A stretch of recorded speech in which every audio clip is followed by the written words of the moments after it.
Здравейте и на тези, които дойдохте тук в Zoom срещата. Само ако може да се заглушавате, за всеки случай да няма някакви излишни шумове, ще съм много благодарна. Въпроси може да пишете в чата. Чувате се и виждате идеално. Благодарим ти, Петя. Прекрасно. Така, Вени, хайде, нека аз да започна и вече и ти ще кажеш няколко думи за себе си. За тези от вас, които не ме познавате, аз съм Люлета Атанасова и съм семейен констелатор и нумеролог. Занимавам се с това вече почти 8 години. Обучавана съм в Англия по школата на Берт Хелингер и също така съм видяла и съм изкарала един модул и във френската школа по семейни констелации, за да видя каква е разликата. И в крайна сметка избрах да уча по школата на Берт Хелингер. И провеждам индивидуални сесии, групови формати, онлайн, на живо. И сега ми предстои още едно обучение в Англия за бизнес констелации, може да се каже, или констелации за фирми. И също така ще проведем и няколко събития в Лондон, така че ако сте там на 16 или на 17, 17 така е малко по-различен формат, но на 16 ще си имаме така терапевтична група с една безплатна част. Можете да ми пишете, за да ви дам повече детайли и да заповядате. Подбрахме днешната тема с Вени, тъй като тя ще ни потопи в сферата на красотата и грижата за красотата, външния ни вид и не сам. Нали? Нека тук да загатнем малко. Вени, може ли да се представиш за тези, които не знаят коя си? Да, здравейте на всички. Джули, благодаря ти за представенето.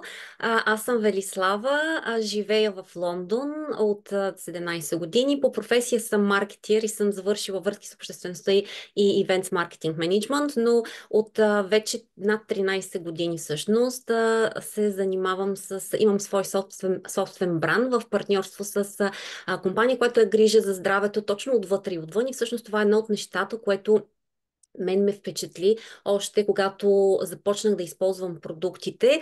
Работя с висококачествени продукти и технологии, които са алтернатива за грижа за себе си вкъщи между салонни процедури или като заместител на салонни процедури, които са страшно ефективни. Бранда стана номер едно вече 7 поредни години с устройствата грижа за кожата и това всъщност, което ние адресираме и начина по който аз работя нали, ценностната система на бранда е това, че адресираме причинителя. И имаме подход, който е отвън навътре и отвътре навън. Нали, просто завършен с добавки, грижа отвътре. За мен здравето и грижата за здравето всъщност винаги е било от първостепенно значение. От много малка се интересувам и съм се стремяла да се грижа здравословно за себе си. И просто, когато открих бранда, той някак си кликна нали, съвпадна с моята ценност, с това, което съм търсила аз да постигна за себе си и обожавам да споделям нещата, да вдъхновявам други дами, те да изглеждат добре, да повдига самочувствието си и просто да си докажем една на друга, че има вариант, има начин да се грижим за себе си по естествен начин и също така помагам и на дами да стартират своя собствен бизнес за тези, които се интересуват от същата сфера здраве, благополучие, нали, благосъстоянието и грижата за себе си. Така че това е за мен, Джули. Чудесно, чудесно. Аз имам щастието да се познавам с теб така от доста време и успяхме да създадем и да задържим едно прекрасно приятелство, за което съм изключително благодарна. Също. И продуктите, които нали, ти използваш, те са уникални. Нали, мога да кажа, аз също използвам тези продукти. Така доста често получавам комплименти от хора, които са нали, на моите години. Казват, ама ти какво правиш, нали, как се поддържаш и така нататък. Имаш ли ботокс, филър и неща? Казвам нищо, всичко е натурално. Не съм привърженик на тези неща. Разбира се, уважавам избора на всяка една дама. Не знам и аз след няколко година откъде да знам какво ще ми дойде в съзнанието, нали? Но за момента така се придържам към натуралните алтернативни методи за така поддръжка отвътре навън. Ето ти самата каза, пиеш колаген, който всъщност се оказва изключително полезен за нас самите и всъщност ни помага и за нашата кожа да изглеждаме по-млади, да ни изглажда бръчките и всичките тези неща. Въпреки че се оказва, че след там колко годишна възраст беше, ти ги разбираш, нали, по-добре, ние губиме някакъв много минимален процент от нашия колаген в кожата, но всъщност това се отразява веднага. А пък ние жените, за да, нали, то е малко, искаме да изглеждаме добре понякога и си мислим, че така ще се чувстваме добре, нали? Не, че е лъжа. Ако цял ден стоим без по пижама и сме някакси отчаяни, не се чувстваме окей, нали, някакси като се оправим, като си оправим косата, грима, сложим хубавите дрехи, някакси това ни дава повече желание за живот, така да правим някакви неща, но пък понякога е и обратното. Откъде пък ще дойде това желание да го направиш, защото, нали, емоционално се чувстваш изцедена, емоционално се чувстваш не окей. Нали, на всеки човек в живота му се случват най-различни неща и ситуации, така че е много интересно това да го наблюдаваме като динамика в себе си, да виждаме всъщност кое, защото понякога тези дребни трикчета, нали, те ни помагат, обаче понякога се иска наистина да се потопим надълбоко в нашия емоционален свят и да видим какво наистина не е наред. А пък и прекомерното вманячаване в това, нали, да изглеждам добре, за да мога да се чувствам добре и да сме перфекционистки, нали, говорим към женската аудитория, но предполагам, че и при мъжете го има този вариант. Също пък и едно отклонение, т.е. ние по някакъв начин нямаме център, нямаме баланс самите ни, нали, в нас. И е необходимо да погледнем в тази посока. Сега за мен, да също така и тези хранителните добавки, нали, аз пак казвам, ние не промотираме нещо конкретно, просто темата е интересна. Вие може да задавате вашите въпроси. Аз лично до към 30 годишна възраст въобще така тотално игнорирах добавки и такива неща, до един момент, в който нямах нали, проблем, с който не можех да се справя. И си казах, явно тялото ми има нужда от тези витамини, които липсват и които не могат да се набавят от храната. И така, допълнително нали, имам още една приятелка, която също е много така за тези неща. Тя ме убеждаваше много така упорито. Обаче аз упорито и казах, ти не ме занимавай с тези неща. Аз не вярвам в това. И в един момент видях, че трябва да пробвам, нали? Трябва да видя дали въобще това, което тя твърди, работи. И в крайна сметка видях, че всъщност и това работи. Така че, нали, ние хубаво духовните неща си ги правим или емоционалните и всичко останало, но в един момент е необходимо да подкрепим и това физическо тяло. Да, точно така. И твоята история, между другото, е много интересна и много вдъхновяваща. Аз си спомням през годините, както сме си говорили и ти всеки път споделиш, нали, че си много, че беше много така консервативна и против добавки и такива Действително. неща, което за мен винаги даже е било първостепенно преди дори да, нали, грижата отвън. Защото добавките и витамините и хранителните неща, начина по който се храним дори, са ключови за това как изглеждаме. То е просто като скачена машина, в която ние сме едно цяло. И както трябва да подхраним физическото тяло, така и духовното, така и емоционалното. И така че наистина е много интересно и някакси се допълват нещата, които правим, нали, ти като специалист, ние като консултанти за поздраве и красота, така че доста интересно. Ти искаш обаче да ни разкажеш за красотата, която е свързана с емоциите или искаш ли да загатнем тази тема, да започнем от сега или... Разбира се, да, това ни е самия тайтъл, нали, самото заглавие на видеото. Много често така чуваме най-различни такива, нали, за женската енергия. За това да бъдем магнетични, обаятелни и така нататък. Виждаме как някои жени, независимо, че те не изглеждат перфектно, нали, ето тук пак отиваме към това перфектното, са толкова магнетични, привличат към себе си възможности, привличат към себе си хора, задържат ги тези хора и така нататък. А в същото време, нали, има доста дами, които казват, аз съм идеална, нали, нямам никаква забележка, дали било във външен вид, дали било в характер и така, но в същото време не успявам. Не успявам в моите, как да кажа, в дадените начинания, които искам да успея.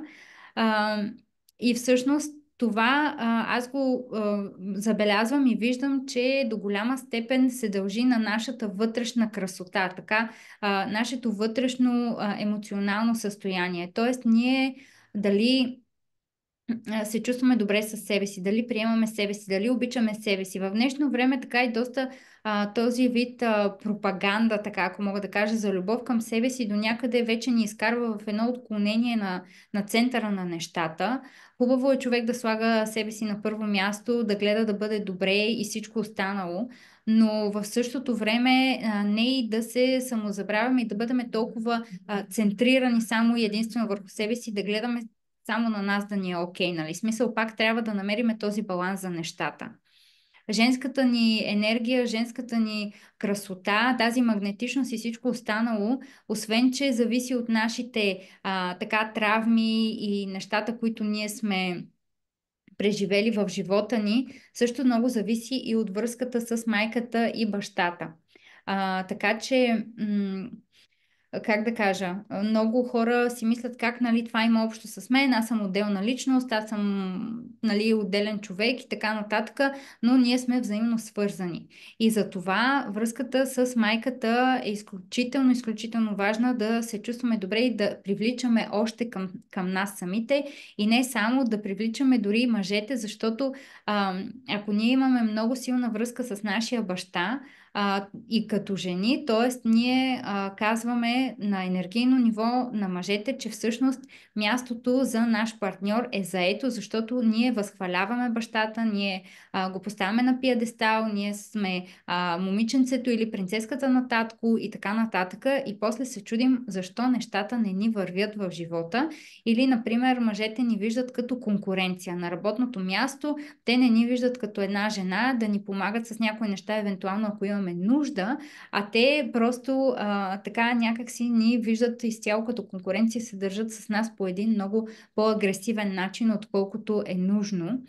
И отново нямаме това вътрешно спокойствие, вътрешен магнетизъм.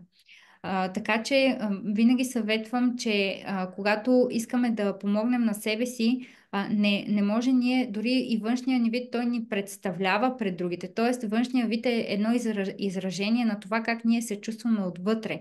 Нали, има доста статистики, доста проучвания, които доказват, че какво е състоянието дори на нашия мозък. Всъщност, се отразява на нашето лице, т.е. какво е състоянието на нашия, нали, на стомаха и на храносмилателната система, се отразява на нашето лице. Нали, ние може да видим къде имаме точно конкретни бръчки, те също имат значение от това какъв орган в тялото ни нещо не функционира както трябва. Така че дори тялото ни е една карта, която може да ни показва и подсказва най-различни вътрешни състояния и също така, нали, емоциите, колко са тясно свързани точно с това, тези психосоматични състояния. Нали. Ние си казваме, тук болиме главата, нали, обаче не се замисляме защо, какво ни се е случило, какви са обстоятелствата, къде ние сме изместили своя център, къде сме изневерили на себе си по някакъв начин. Дори, ето наскоро говорихме с една приятелка, тя казва една жена, не обича да работи, хваща се с мъжа си, нали, женят се, но той много я натиска да работи, тя започва да работи, в крайна сметка тя започва да не се чувства добре в кожата си, почва да качва килограми, в крайна сметка той вече не я харесва, хваща си друга жена, зарязва я нея и така нататък, а тя е изневерила на нейната вътрешна същност, т.е. тя не е приемала себе си точно такава, каквато е на някакво ниво. Измествайки своя център от това, коя съм аз наистина, по този начин ние губим хората, които сме привлекли на този етап, в този момент с нашето състояние, което сме имали. Така че е хубаво също да се замислим къде ние правим компромис с другите, къде правим компромис с себе си и къде искаме прекалено много да се харесаме на другите поради някаква причина. По същия начин е и с примерно филърите и всичките тези неща, на някой ти каза, тук еди кое си не ти е окей, обаче ти ако се приемаш такава каквато си, ако се харесваш такава каквато си, другите няма да ти дават такова огледало, те няма да отразяват точно това в теб, а напротив ще казват, много добре изглеждаш, много приятно си се облякла или много, де да знам, все нещо ще измислят. Така че това, нали, гордо като нали, отваряне на темата, вече вие ако имате някакви въпроси, аз тук наблюдавам онлайн в лайфа, на фейсбук страницата, тук също в чата, ако имате някакви въпроси, пишете какво конкретно ви е интересно на вас, за да отговаряме. Вени, ти какво ще кажеш в това отношение? Ами, Джули, какво да кажа? Това, че наистина доста хора всъщност, то това си някакси заложено от години, че хората и особено в последно време е доста модерно да правят, всеки да прави това, което останалите правят. Просто което е модерно, което е тренди и хората нямат, и всъщност за мен е лично, нали, като привърженик и аз като тебе на естествената красота и естествените методи за подмладяване и да запазиш младостта си по хубав, нали, по най-добрия начин, е това, че хората, точно съгласна съм с тебе, нямат самочувствие. И за да се харесат на останалите, не толкова те да са перфектни, но просто за да се харесат на останалите. За да правим това, което другите правят, за да сме част от обществото, за да сме част от цялото, от това, което, нали, ако аз...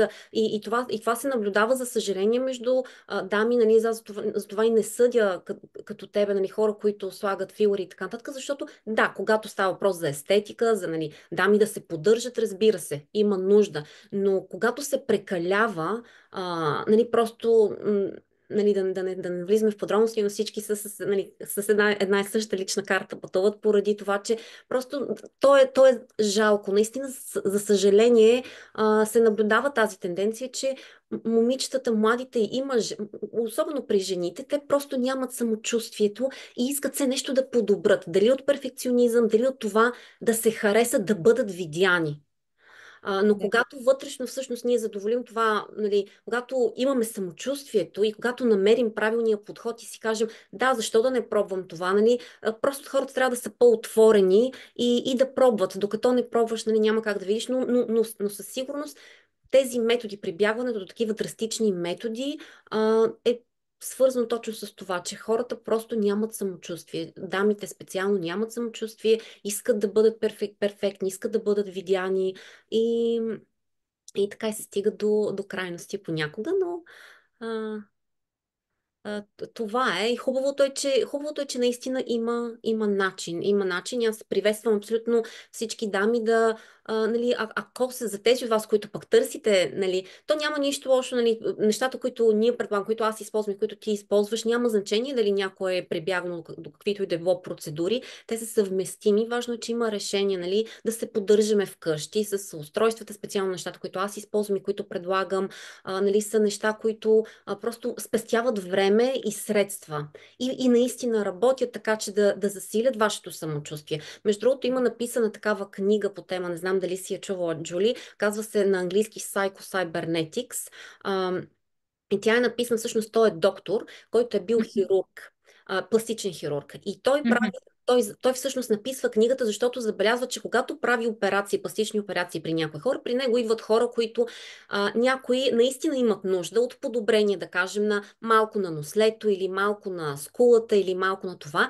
И хората повдигат самочувствието си, особено когато са, нали, на високо поставени позиции и така нататък, това работи. Но му прави впечатление, че при не всеки този метод работи. И че дори когато някой път, нали, той им направи перфектния нос или перфектните устни, перфектните скули, те пак остават със същото самочувствие. И всъщност, нали, всъщност това външния вид не променя самочувствието им отвътре, което, нали, стигаме отново доказателство и стигаме до факта, че когато ние не сме подхранили вътрешното аз, това да се свържем с себе си, с душата си, да служим нали, на този дух, който е отвътре, нали, на тялото си, просто то, нали, не е съвместимо с каквото и да правим отвън, пак няма да имаме самочувствие. Така че нещата са...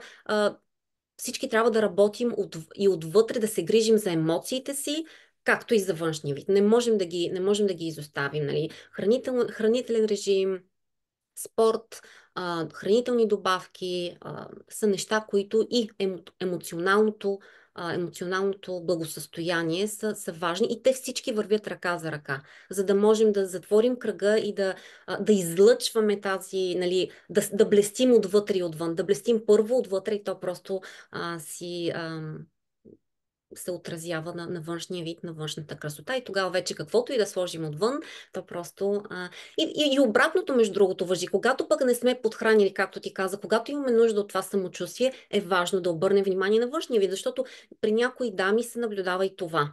Нали, те повдигат самочувствието, когато изглеждат по-добре, когато сложат грим, когато се облекат, когато се погрижат за себе си. Особено при майките е толкова типично, нали, особено след новородено дете или вече когато се потопят в семейния живот, поставят всички останали на първо място и за тях се няма време.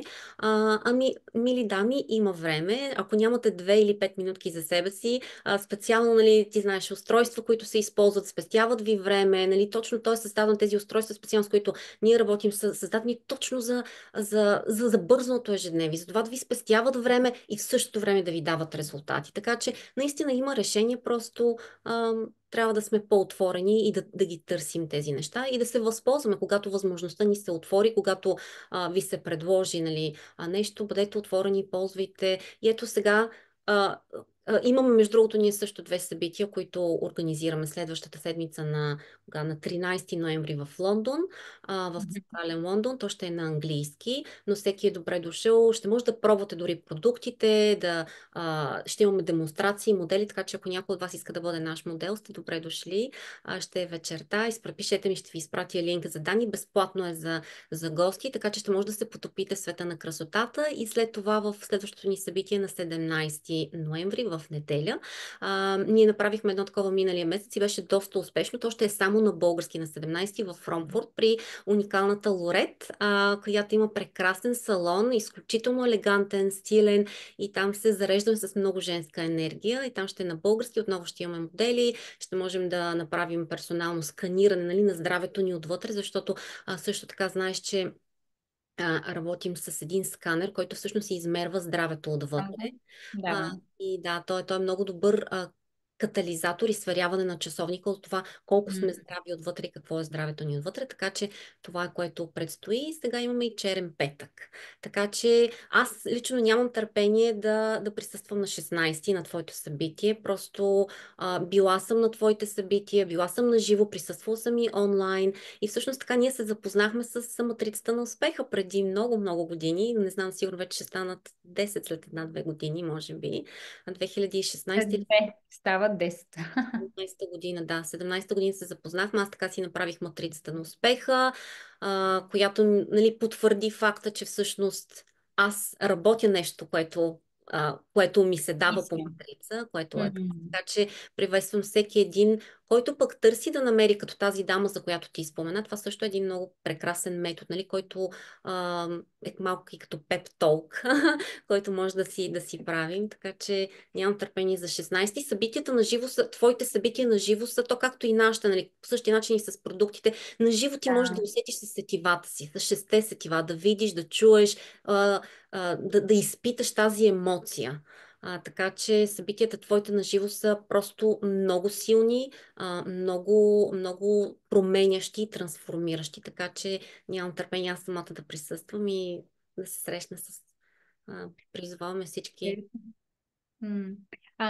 Да, продуктите, тук има и един въпрос, след малко ще го прочета. За мен много интересно е това за самочувствието и продуктите, които ти ползваш, те са не само, нали, кремове и такива неща, които са за външният вид. Те, всъщност, компанията, която ги произвежда, те гледат да обърнат внимание на абсолютно всичко, всяка една част на тялото. Тоест, нали, има неща, антицелулитни кремове, нали, има, както каза, устройство за измерване на вътрешното състояние, имунната система и всичките тези неща. Има други такива устройства, които са за, например, може би дамите, които се занимават с козметични, нали, такива продукти, те са им по-познати, които са такива с галваников ток, нали, който всъщност е за домашно ползване. Аз, доколкото знам, вашето устройство е единственото в света, което е за домашно ползване с такъв галваников ток, а нещото, което в днешно време време, не само в днешно време, ами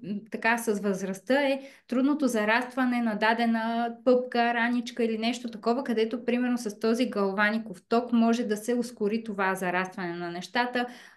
Лумиспато, което е за почистване на лице, нали, което е изключително добро и ефективно и това ти прави, нали, фейс йогата, която, нали, така всички съм сигурна, че сте чували, но как да кажа, аз към момента не мога да ги заменя тези продукти с нищо. Пробвала съм, откакто съм, нали, в България, всъщност нали, предлагат ми най-различни неща. Казвам, дай да пробвам от това, от това. Не може да се сравнява. Нали? Просто това е моето мнение. Не казвам, че за всеки може да е по този начин. Това е, което аз поделям. Нали, също и колагена за пиене. Знам, че имате и други витамини, добавки и неща, които са... нали, аз тук, нали, пробвам... ползвам и едни, други, но няма значение. Просто искам да кажа, че наистина ценностната система в компанията, която си, нали, тя има много слоеве и е доста интересно и добро нещо, дори, както каза ти, за развитие на някакъв бизнес, ако някой иска да се занимава с това. И сега тук Петя казва, трябва да се харесваме и обичаме такива каквито сме. Трудно е на практика да го направим. Съвет, ако може, нали, как да се обичаме такива каквито сме. Значи, любовта към себе си минава през това колко ние сме се чувствали обичани от мама и татко като деца.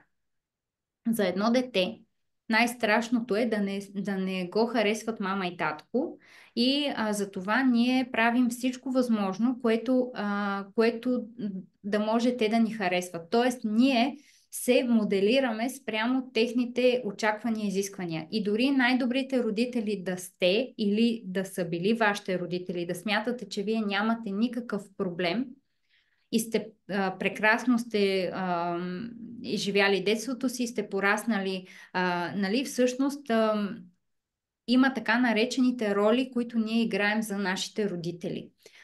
Те са да бъда перфектното дете, винаги да нося шестици вкъщи. Нали, мама и татко може да не са ми се карали, нали, ако имам по-слаба оценка или нещо такова, но те може невербално също да имат някакви претенции и изисквания от нас. Друг пример отново от практиката. Буквално вчера имах една дама, нали, която е на 38 годишна възраст. Казва, че тя иска да има семейство, да има партньор, но така и не успява, защото когато стане въпрос до най-сериозната стъпка, нали, брака и така нататък, мъжете просто изчезват от живота и тя, нали, просто е в загадка защо и се случва това нещо. И аз я питам, майка ти и баща ти заедно ли са? Заедно са, имат добър брак, баща ми се държи много добре с нея, комуникират, винаги се интересува тя как се чувства и така нататък. Казвам, окей, на пръв поглед всичко звучи прекрасно, нали? Къде е проблема? Казвам, хубаво, майка ти, нали, да ми кажеш нещо повече за нея. Тя каза, ние с мама сме най-добри приятелки. Каза, нали, аз слушам внимателно. Знаете, повечето от вас, които сте слушали мои видеа, знаете, че да сме най-добри приятели с нашите родители не е окей, защото ние по този начин не спазваме иерархия. Ако вие знаете всичко за майка си, баща си или само за майка си и те за вас, означава, че вие нито те знаят как да спазват граници, нито вие знаете как да спазвате граници. И общо взето това много ви натоварва като дете, защото взаимоотношенията между майка ви и баща ви са тяхна работа. Те трябва да споделят нещата на хора, които са на тяхната възраст и са адекватни да ги слушат за нещата, които имат да им споделят. Като дете вие не може да избирате. Това беше просто малко отклонение. Какво още споделя дамата? Казва, че нейната майка се е омъжила на 18 годишна възраст, а тя всъщност е мечтала да ходи да учи в университет, но така и не е успяла, защото е трябвало да роди дете и вече живота е завъртял в друга посока. Какъв е съвета на майката? Учи, защото аз не можах. И тук детето какво прави? До 38 годишна възраст продължава да учи, но какво? Тя не може да създаде семейство, защото сякаш тя е наговорена точно под тази, как да кажа, не закон, ами под тази молба на майката. Нали? Жената със сигурност не го е направила с лошо намерение, не е мислила, че нещата ще се развият така за детето и е направила най-доброто, на което е била способна, но всъщност нейното голямо желание за едно дете и голямата лоялност, която ние имаме към нашите родители, искаме много да им се харесаме, искаме много да живеем по техните условия и правила, ни кара да изпълняваме неща и техните неизпълнени мечти, така ако мога да кажа. А всъщност нейното желание на сърцето, кое е да има семейство и да има партньор. Така че замислете се какви са ролите, които вие играете за вашите родители. Да бъдете перфектното момиче, да бъдете перфектното дете, отличничката, отличникът, нали? Или понякога дори ние не си позволяваме да имаме повече успех от родителите, защото това ще покаже колко неуспешни всъщност са те, нали? Това са по-редки случаи, но имаме и такива варианти и такава динамика, когато се случва това нещо.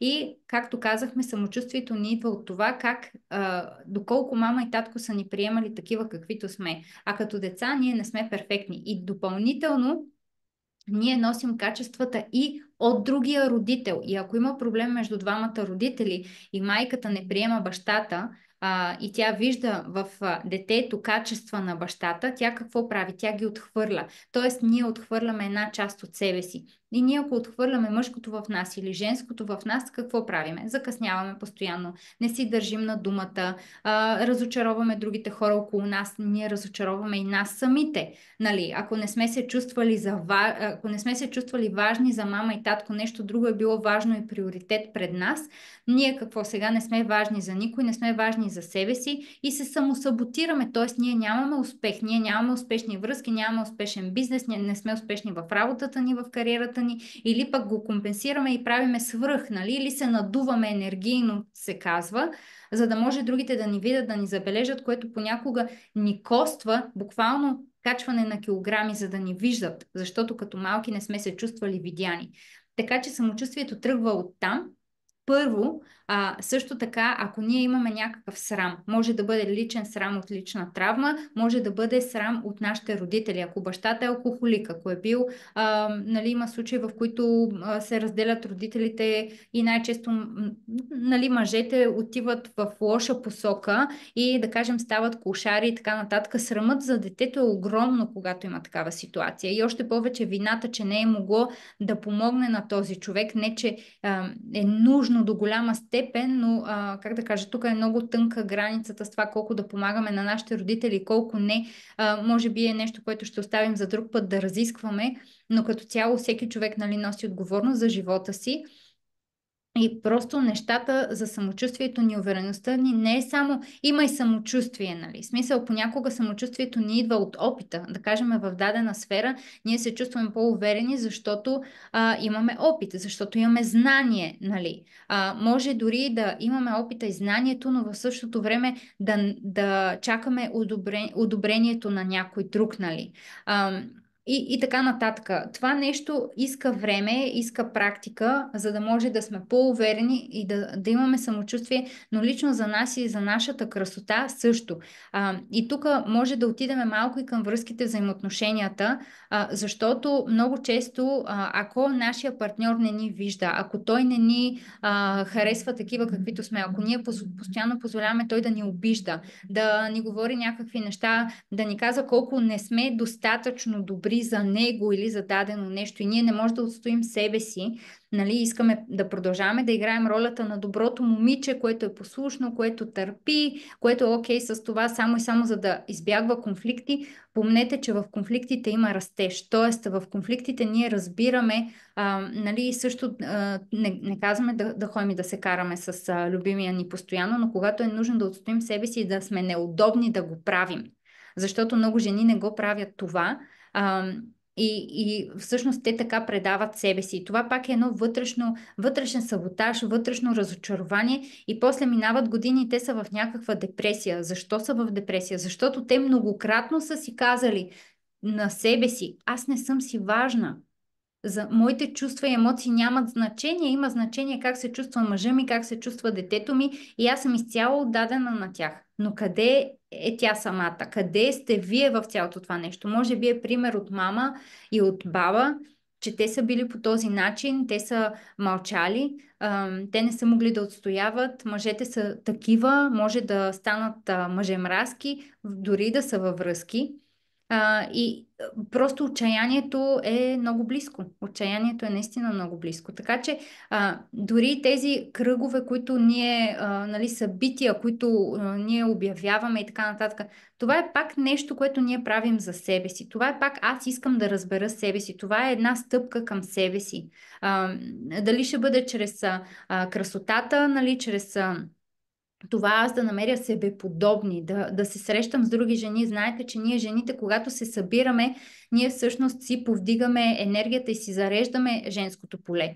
Така че това също има значение. Но пак, ако нямаме връзка с мама, другите жени са ни криви, другите жени са гадни, те са кучки, те са нараняващи, нали. Тук няма как аз да имам добро приятелство с някоя жена, защото аз не мога да не съм допуснала мама в сърцето си. Аз съм и много ядосана, много съм и гневна, тя не ме обичаше.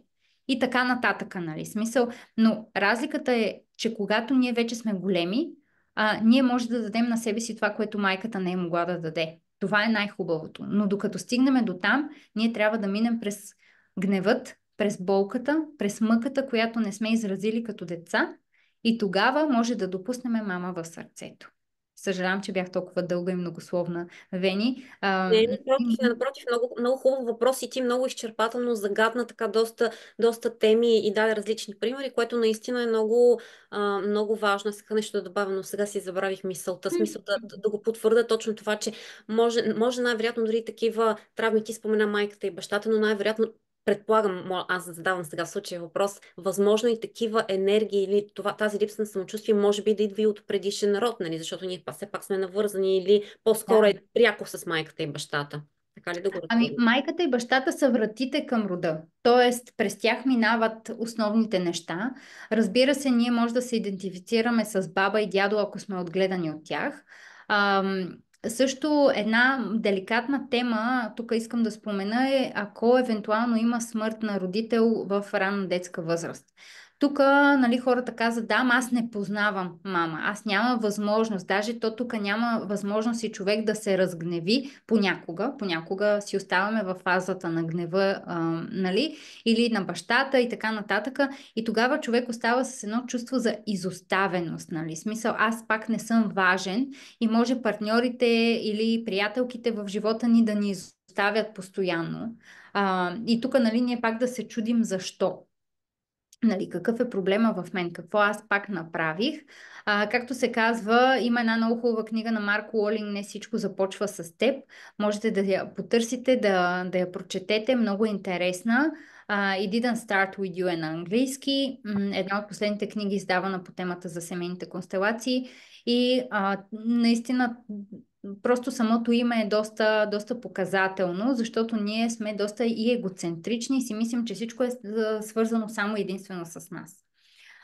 Но когато имаме и такива ситуации, ние отново в себе си носим тази енергия на майката или на бащата, нали, и независимо, че не знаем те как са били, ние имаме някаква презумпция, ние може да предположим, така ако мога да кажа. Така че не мислете, че тази енергия е изгубена и отново вие можете да създадете тази връзка с родителя по един малко по-различен начин. Разбира се, с запазването на осъзнаването, че вие сте тук и сега, не говорим за някакви илюзорни неща и така нататък, но можете да изградите тази връзка с загубен близък човек по един нов начин. Има си практики, има си техники за тези неща. Всяка се каже думата практики, хората могат да си мислят, че ние правим нещо нередно, обаче всичко си е абсолютно психотерапия, нали? Смисъл, ние имаме комбинирани доста терапевтични похвати в семейните констелации конкретно и е доста силно и работещ така метод. И докарва много резултати. Това, нали, говорихме и генерално го споделям, че семейните констелации са evidence-based, т.е. ние имаме нужда от доказателство на клиента, че когато дойде, трябва да има конкретна тема. Нали, това е важно, защото всеки, нали, малко така се притеснява каква ми е темата, аз имам такъв и такъв проблем. Нали, още нямат точно това разбиране на как да гледат на живота през очите на семейните констелации. Затова помагам и аз, разбира се, за да може да изкристализираме тази тема, защото ние трябва да имаме насока. Не може да работим за да предотвратим нещо за констелациите, което е минуса на констелациите, но плюса е, че когато имаме даден проблем и казус, ние може да го преработим и съответно да не го предаваме на нашите деца. Затова, нали, много често хората казват, ами това ще помогне ли на децата ми? Да, помага на децата, помага на партньорите ни, на приятелите ни и така нататък. Да, общо взето самочувствието ни идва оттам, женската енергия идва оттам и от нашите предци. Също така, дори да имате майка, която е, нали, пак обръщам се към женската аудитория, майка, която е такава много дейна, много, нали, не се грижи за себе си, да кажем, въобще е такава малко по-в мъжката енергия, защото така и се е наложило, такъв е бил живота. В рода ни със сигурност има жени, които са били много женствени, грациозни, които са били много креативни, така изглеждали са много добре, красиви са били и така нататък, така че ние може да се свържем и с техния ресурс. Тоест, с помощта на констелациите не само можем да отработваме негативните неща, но и да стигнем до ресурса от родът ни, който е хубав. Хората, които са правили големи дела за света, ако щеш, нали, това могат да са хора, които са били такива, нали, на големи позиции, спасили са много други хора, дори чисто и националната ни карма, която имаме, нали, като българи, също по някакъв начин ни се отплаща за добрите дела, които сме свършили за други народи. Нали? Така че всички ние сме свързани с това. Разбира се, има и колективната съвест, която всъщност ни кара и понякога да имаме трудности напред-назад, като вървим по света, и това може също да се забележи. Но отново влизаме до единицата, т.е. до човека, до неговото семейство и родът, и виждаме там какви са конкретните процеси. Да, моят съвет към Петя, а също така на това, което мога да добавя, просто Петя, обърни внимание на себе си по различен начин и с различни методи. Първото, което аз лично бих направила, ако бях на своя място, бих си направила една констелация, ако вече не си, за да може да се свържеш с нея наистина, нали, за да може да се свържеш за да достигнеш до ядрото на емоцията, за да може Джули да ти помогне да изкараш, да намерите причината, и ти ще видиш колко леко ще се почувстваш след това. И някакси то всичко ще си, наистина, то ефектът идва толкова бързо. Мен това ми харесва в констелациите, че ефектът просто е мигновен. Да. Аз специално на последната си жива констелация, която бях, ми се изправи гръбнак. Аз просто имах тежест в гърба, което изобщо не съм очаквала на физическо ниво, нали, някаква промяна. Така че констелацията е първото нещо, и след това можеш да започнеш, да вземи си някоя книга хубава. Луис Хей има хубави книги. Джули също ми препоръча една книга, която е пак нали, за женската енергия, такива да сме по-меки, да харесваме себе си. Луис Хей също има много утвърждения. Може да си пускаш в YouTube такива утвърждения, които просто да слушаш и да се потапиш в тази лекота, така че да заобичаш себе си. Нали, много от коучовете и световните специалисти казват, и терапевти казват, че ние сме създадени перфектни. Ние идваме тук от любов. От любов сме създадени и сме любов. Това сме ние. И ние просто трябва да се свържим с вътрешното си аз, с вътрешното дете, за да се харесаме такива, каквито сме. И след това можеш нали, да присъстваш на различни събития, да излизаш с приятелки, да се обграждаш с приятелки, които са такива, които те харесват себе си, и ти ще видиш, че когато ти започнеш да харесваш себе си, ще започнеш да получаваш комплименти. И третото нещо, последното, което бих в случая добавила, е, нали, грижа за себе си и така нататък. Ако искаш нали, може да влезеш в нашата групичка, която споделяме доста такива неща, нали, за грижа за себе си, за това как да обичаме себе си. Това е последното нещо, което бих добавила, защото в случая, нали, се усеща, че някакси обичта трябва да дойде на вътрешно ниво и на по-дълбоко ниво. И след това, като поставим останалите елементи, слушане, чуване, виждане с приятелки, грижата за себе си вкъщи, те просто нещата постепенно, плавно и сигурно ще се наместят и ще си дойдат на място. Така че сигурна съм, че съвсем скоро ще намериш отговор на всички. Прекрасни конкретни съвети даде Вени. Аз не бях толкова конкретна, защото вярвам, че човек трябва да, нали, да види какви са методите, нали, някакси какво точно е първото нещо, което има ресурс да направи. Тоест, нали, човек трябва да сфери със себе си. Не, че това, което казваш, нали, е прекрасно. Абсолютно хората имат нужда и точно такава конкретна посока и насока. Тук имам един въпрос, аз искам също да го прочета, но може би преди да го прочета ще кажа, защото много ми хареса това да обичаме себе си. И тук на мен ми изникна едно нещо, защото понякога хората може да се питаме как аз да обичам себе си, нали? И тук по-скоро ние може на презумпция да знаем как се чувстваме обичани, но не и на рационално ниво. И тук бих препоръчала една много хубава книга, която се казва "Петте езика на любовта". И по-скоро там можете да проверите за децата ви, за партньора ви, за вас самите. И има тестове в Google, ако напишете Five Love Languages Quiz, излизат тестовете за различните, нали, дали сте във връзка, дали не сте във връзка и така нататък. И можете да си проверите какви са вашите езици на любовта. Те са 5 основни и по този начин вие да си давате на себе си. Ако е качествено време, значи вие трябва да прекарвате качествено време със себе си. Нали? Четене на книга, слушане на някакви неща, нали, и така нататък. Ако са подаръци, може да имате дори понякога това компулсивно купуване на подаръци, защото по този начин вие се чувствате обичани, нали? И как да кажа, тук може би трябва да го регулирате по някакъв начин.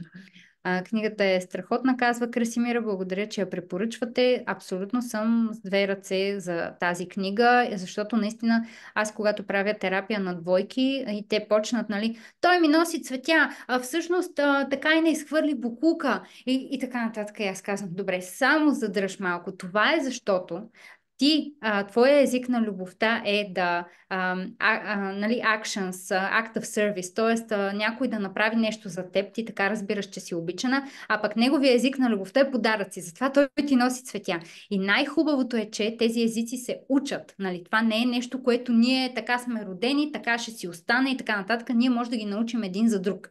Така че и да се стараем, нали? Как човека до мен, и тук не е, нали, да осъждаш, подаръци, тази жена е меркантилна, така. Това не е така. Това е език на любовта, това е толкова простичко. Нали? Тук само да прочета въпроса на Красимира, как може да се излезе от конфликт на лоялност, когато управиш отношения с единия родител, а с другия негодува от това.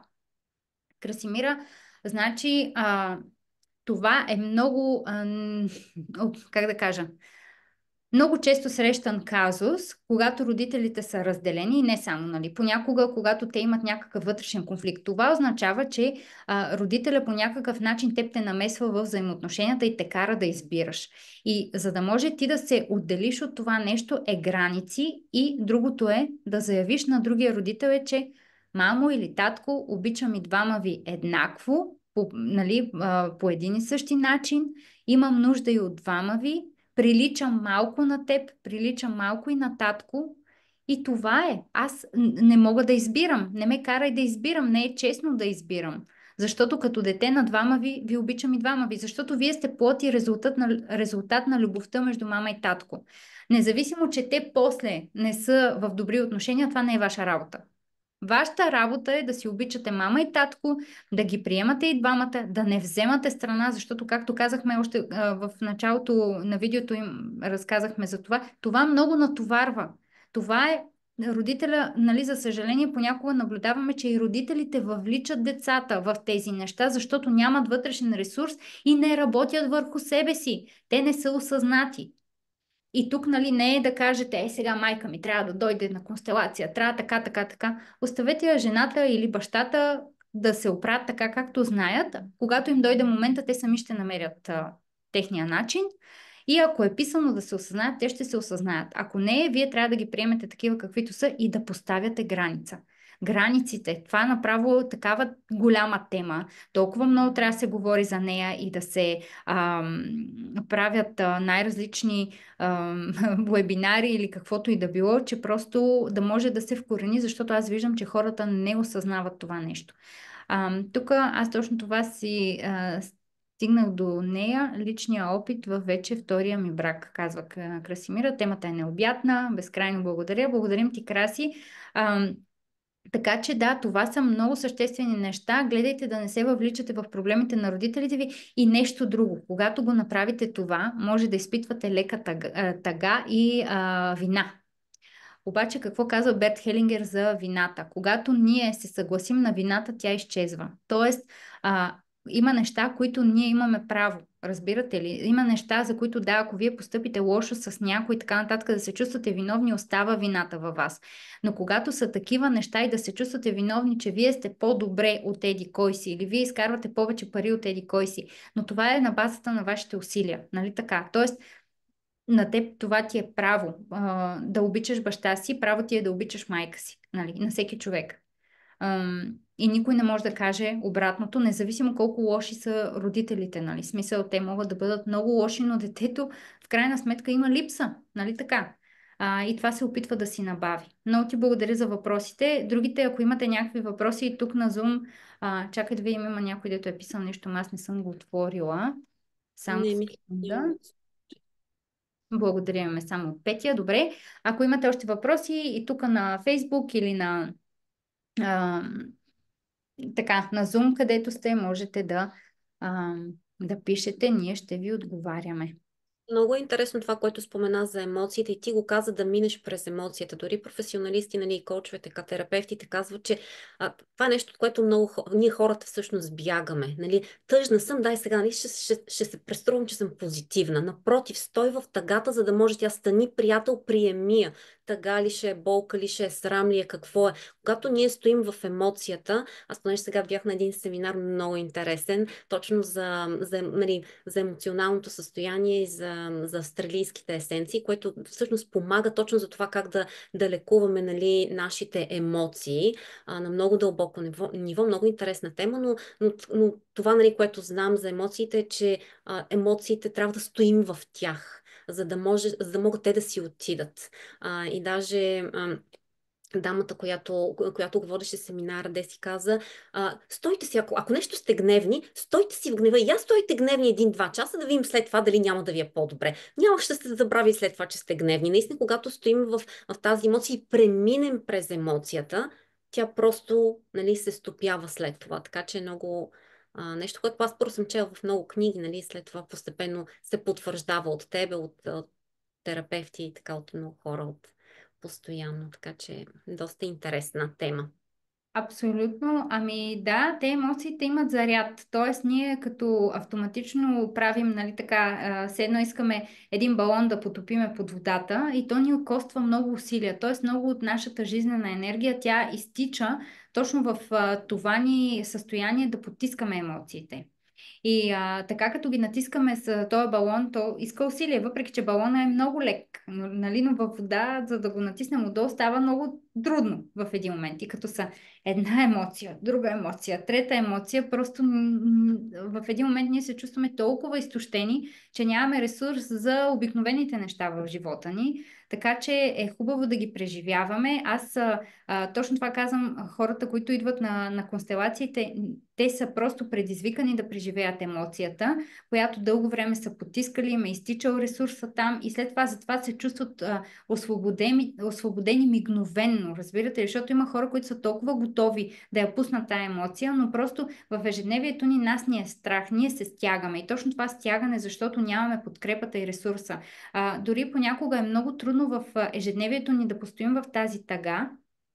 Първо, защото тъгата и гневът са емоции, които са отхвърлени от обществото генерално, но от друга страна нямаме подкрепата. Тоест, когато ние сме тъжни, партньора ни като си дойде вкъщи, казва, какво са, пак си намусена или пак си тъжна и така нататък. Разбирате ли, просто и нямаме понякога тази подходяща среда. Затова терапевтичните формати са изключително полезни, за да може ние да отработим тези неща и да не ги влачим напред-назад в живота ни, в ежедневието ни. Не, че те няма да продължават да идват някакви ситуации, където да ни карат да се чувстваме тъжни, да се чувстваме гневни, но, например, ето тук една дама казва, Диана, направи ни, нали, един онлайн семинар за границите.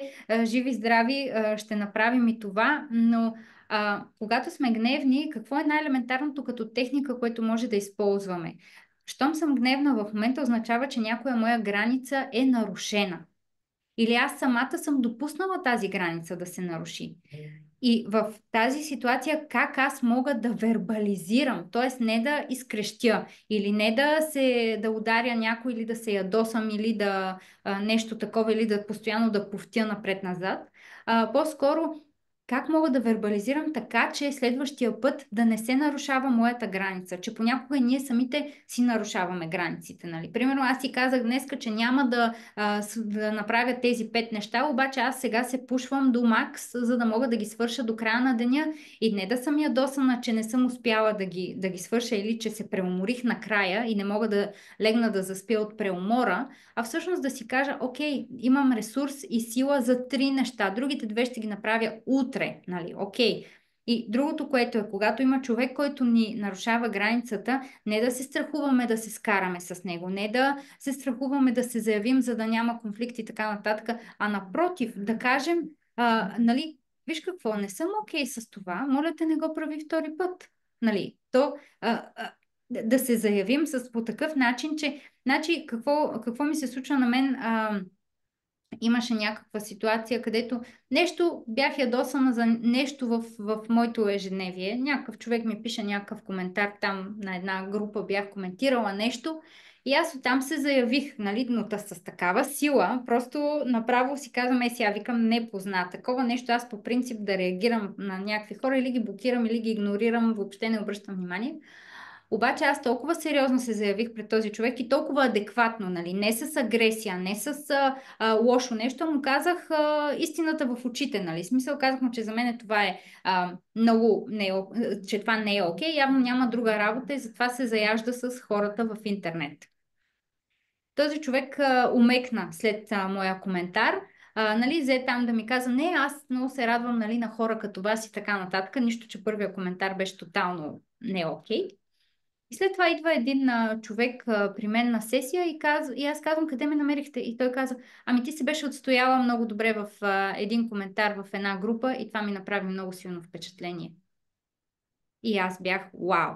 Значи от един коментар човека е усетил енергията. Човека е усетил колко съм била сигурна в себе си, нали? Колко, разбирате ли, просто до такава степен съм отстояла, че това нещо е останало като енергия, като заряд там и е направило впечатление. Значи човек да види това нещо в коментар, който няма нищо общо с моята работа или с моите неща, а просто съм направила впечатление като човек и как отстоявам. Така печелим респект на другите. По този начин ние... само искам да кажа, не мислете, че аз винаги съм била така. Не, това не е било така. Това е резултат от много работа върху себе си. Значи в миналото аз съм имала с бивш партньор за 2 години взаимоотношения. Той не ме беше виждал гневна. Никога. Смятате ли това колко е нездравословно било? Така че, нали, сега да си осъзнае човек гнева и да може да го вземе като ресурс и да каже, аз как мога да взема тази енергия, за да направя промяната. За да може утрешния ден това нещо да не ми се случва. И нали, идва и другия момент, когато ние до такава степен вече сме си отработили нещата, че ние няма нужда да се заявяваме, няма нужда да казваме, тук не съм окей с еди кое си. Ние просто го излъчваме. Това е енергия, нали? Тук вече ние знаем, че сме интегрирали работата ни върху нас самите. Тук не е само самочувствие. Тук е аз знам коя съм. Аз знам какво може и какво не може. Нали? И аз самата уважавам моите граници и аз ги следвам. И критика. Много важно. Критика в главата ни да го намалим. Да кажем, окей, чувам те, ти ми помагаш понякога, но понякога си токсичен. Нали? Ние имаме нашите вътрешни личности, нали, които така от време на време изкачат. Надявам се, това ви е полезно като информация. Нали, красотата отвътре навън, но просто за мен е всичко. Аз не мога да посоча едно нещо. То е комбинация. Ние сме букет. Букет от емоции, букет от качества, букет от травми, ако щеш, нали? Защото там травмите те могат най-добре може да разберем, че сме отработили дадена травма е когато ние я трансформираме. Тоест, почваме или да печелим от това по някакъв начин, защото тези травми ни правят едни от най-добрите експерти в дадена област. Но когато ние не сме гневни на травмата, не сме гневни на нашата история, не сме гневни на нашата родова история, защото всъщност това ни е направило хората, които сме сега.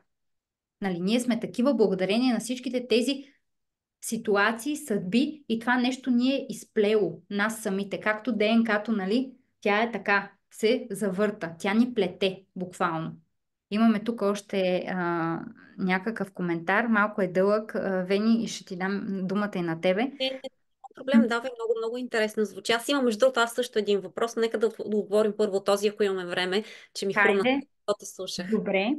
Мисля, че точно страха се допуска да е водещ, когато човек е застанал в страха и не си позволява дори да помисли, че може да чувства. Става тотален блокаж. И да, Джули, ти го обясни много ясно. Граници, правилно ползване на ресурсите, може би е имал предвид. Да, да, точно така. Благодаря за хубавия коментар, Краси. Така че страхът, знаете ли, вчера слушах един подкаст, само казвам това и ще си зададеш и твоя въпрос. И този човека, който нали, го интервюраха, каза, понякога е нужно да чувстваме страх, за да може да се бутнем да направим промяна. Така че и страхът ни е нужен. Значи има едно много хубаво филмче Inside Out, отвътре навън. Тъкмо щях да го спомена него. Да, той е прекрасен за емоциите. Има даже втора част. Гледайте го даже с децата си, защото нали, ако трябва да им обясните някоя емоция, там може да ви дадат идеи. Да, също за емоциите, пак, нали, от подкаства съм чувала, че също въжи и за стреса. Когато сме в комфортната си зона, ние не израстваме, нали? Но когато, нали, стреса не е хубав, но когато е в умерен, но имаме нужда от малко стрес, да си на границата, за да може да те държи така Активен. вдъхновен, активен, точно така, това е думата, нали? Стреса ни е нужен, за да може да се побутваме, и стреса, и страха, и всички емоции са много, много важни. Моят въпрос беше, има ли конкретна емоция, да кажем, която може, примерно, да свържем с физическо състояние или на физическо ниво, нещо, което се отразява. Да кажем, каква емоция потискаме или не потискаме или не изразяваме, ако имаме целулит или бръчки, нещо, което нали, с естетиката малко е свързано. Има ли някаква такава връзка и в зависимост? Може би да е малко по-дълга тема и дълъг въпрос, но интересно ми. Ами, разбира се, значи целулита, напълняването, това е задържане на нещо или по-точно ние си слагаме някаква преграда. Напълняването конкретно зависи в бедрата, може също да бъде някакъв сексуален срам. Тоест, ние там се чувстваме много уязвими, особено жените, и по този начин ние сякаш се предпазваме. Нали? Така че може да го има това нещо, ако някой не вменява този срам или нещо такова, ние започваме да го отразяваме на ниво тяло. Около стомаха също имаме неприемане на майката, нали, там когато има подувания и такива неща, а пък и всички знаем за гневната бръчка, нали, смисъл, то си говори името само по себе си, когато много, нали, се гневим тук и чупим вежди, се получава една гневна бръчка и ние тук мажем, ама то не става, тя не се маха, защото просто трябва да обърнем внимание на гневът в нас и всъщност къде му е коренчето. Защо? Много от как да кажа, понякога някой като ни обяснява, давай, мотивирай се за еди какво си или направи еди какво си, ние не го чувстваме, е просто защото ние не сме достигнали до истинския корен на проблема. Тоест, когато ние стигнем до корена и фундамента на нещата, ние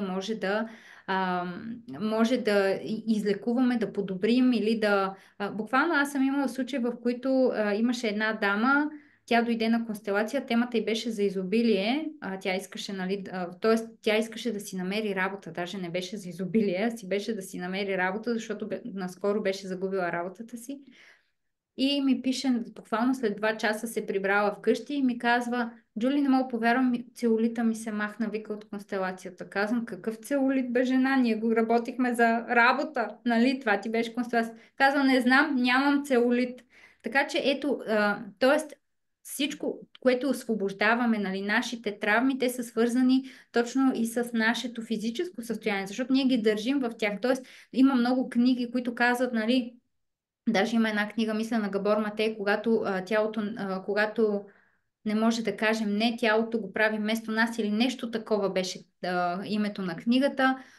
Така че има неща, които наистина ние не можем да вербализираме, т.е. на нас къде е частта от нас, която изкарва нещата? Нашата уста, нали? Смисъл, ние от тук излизат нещата. Защо понякога в констелациите, нали, имаме и не само хората казват, много ме боли гърлото или на мен слабото ми място е гърлото.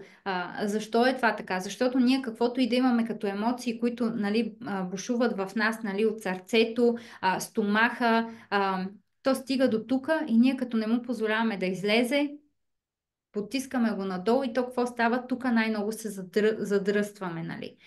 Когато имаме болка, вина, обида, нали, тя стои в нашата матка, в нашите нали, женски части.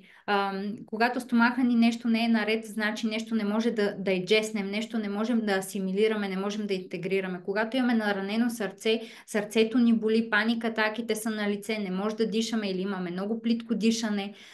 Мигрената, главоболието, това е неизразената любов, нали, когато ние не сме успяли, ето тук, както попита и Краси, нали, че иска да си оправи взаимоотношенията с единия родител, в тези ситуации може да има мигрена, защото, или главоболие, защото любовта, която имаме за нашия родител, тя не е могла да бъде изразена, тя не е могла да бъде дадена.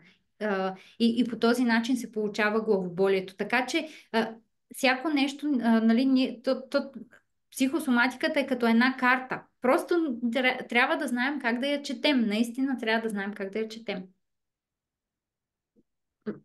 Тъгата или мъката беше с белите дробове свързана. Точно така, да, тъгата и мъката са белите дробове. Там, особено пък ако има от поколения наред натрупана тъга и мъка, може да има много, особено ако има някакви по-сериозни, нали, такива проблеми с органите, просто тогава е голям показател, голяма червена лампа, че има нещо, което много сериозно трябва да се погледне.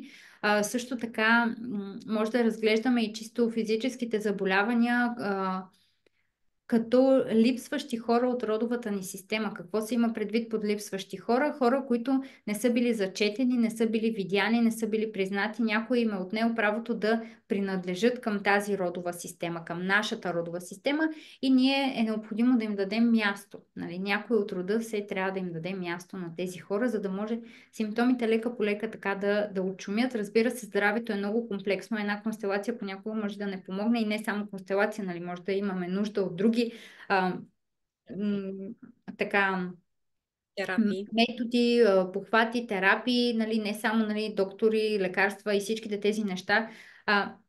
Само тук мога да дам една много хубава препратка за филма Another Self или Маслиново дърво, моето друго аз по Netflix. Тези от вас, които не сте го гледали все още, защото има много, които да, чувала съм, но не съм го гледала. Намерете го, гледайте го. Много интересен, защото засяга всички въпроси, които идват на първо четене, когато чуем за метода семейни констелации. Има там една лекарка, която тя в началото е тотално против констелациите, нали?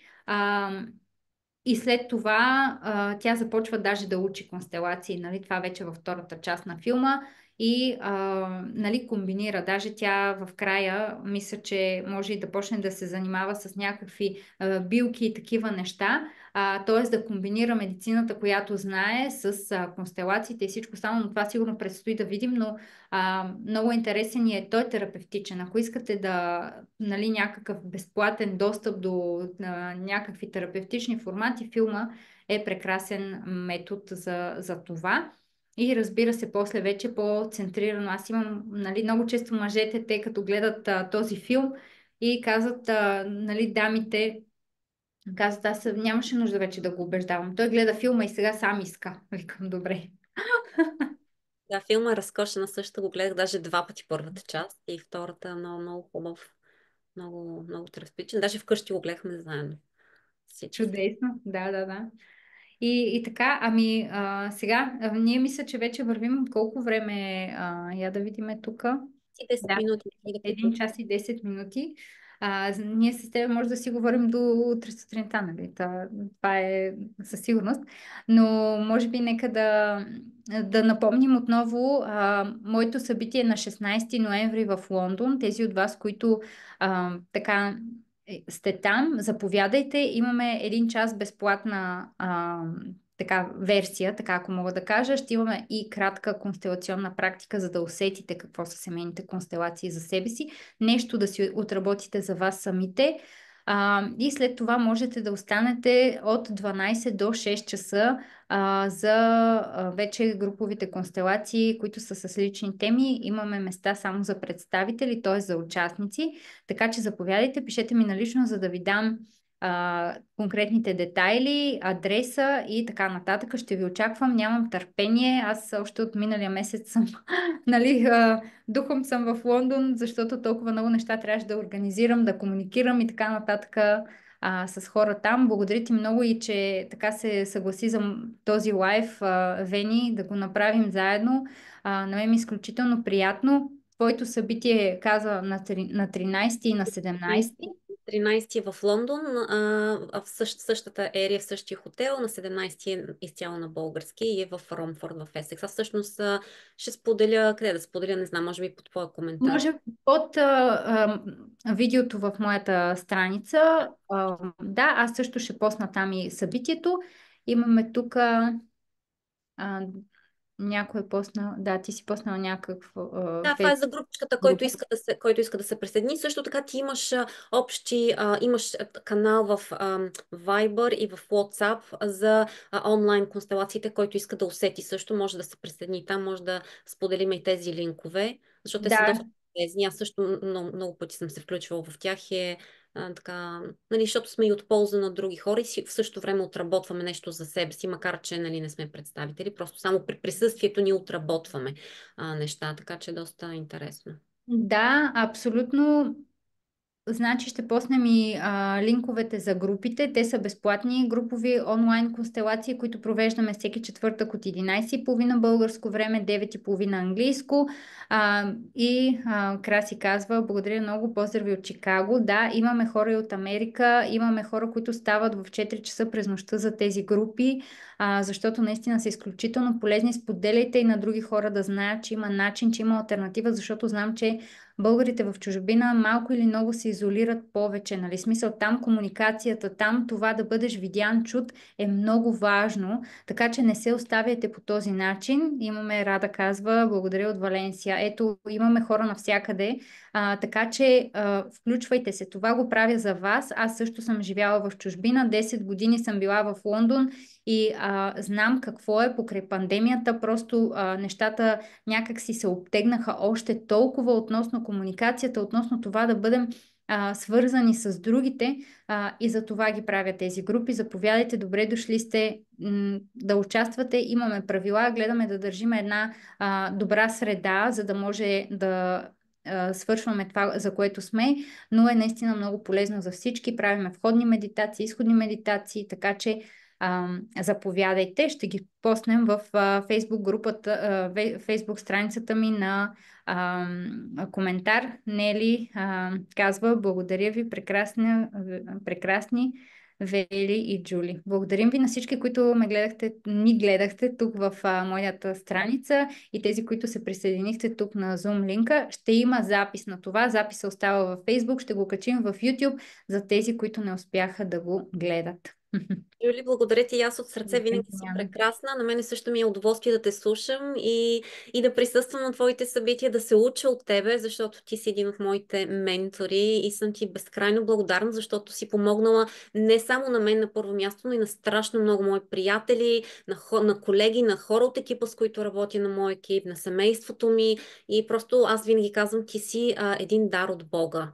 И ти Ох, много благодаря за това, че благодаря за да, хубавите благодаря ти думи. наистина, защото промениш всичко около нас, енергията на толкова много нива, че просто аз с риск да се повторя, думите ми винаги ще са малки с това, което нали, си направила за мен и за хората и за живота ми, така че съм изцяло благодарна. Нямам търпение да те видя на 16 и да изкарам един разкошен ден. Приветствам всички да дойдат, защото наистина ще е просто феноменално, много силно.